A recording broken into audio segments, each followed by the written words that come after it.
Hey everybody, Jay down here in Belize again with another house update. Well, as you can see behind me, I've got the garage built. Today is spray foam day. We're going to spray foam insulate this. Normally you wouldn't think you'd have to insulate a garage in Central America. You certainly don't need to heat the garage, and I'm not going to air condition it either. But what I've found with these structures is they become like a greenhouse. And I did things a little bit differently here, lessons that I learned from the house. Dark colors produce a lot of heat, a lot of greenhouse effect. And so this time I went with primarily a white garage. I did end up doing a little bit of brown down on the bottom, and that's just primarily for aesthetic purposes, kind of break up the color a little bit. I also went with a white roof, and that has made a tremendous difference.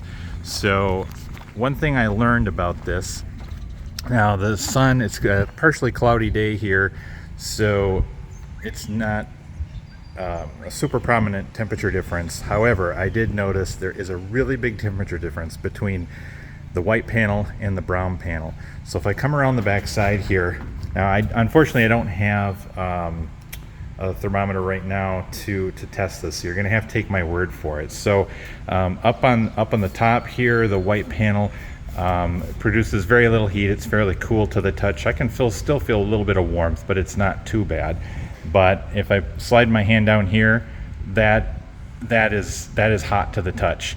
And it's pretty early in the morning here, and like I say, it's partially cloudy, so it's not even as hot as it's going to get. I was out here a couple of days ago, and we had some really bright direct sunlight on this thing, and I literally could not hold my hand behind the brown panel. It was that hot. I was going to burn my hand if I left it there. So that is how much of a temperature difference there is between darker colors and lighter colors, and all that heat is getting transferred into your building, be it a garage, be it your house, what have you. So that is a definite design consideration. You know, when I built my storage shed there, or utility shed rather, and the house, I wanted to go with wood because it is a renewable resource. Trying to be eco-friendly here, but I tell you that dark wood really holds the heat, and it's noticeable. Even though the house is insulated, it'll really absorb the heat. With the brown roof and the brown siding, I've added some screen around the porch, and that is a 50% sunblock, so that has definitely helped. I've noticed the difference. But honestly, if I had to build it all over again, I would definitely go with white roof panels, white metal roof panels, rather than the brown. That alone would save you a lot of money on air conditioning bills.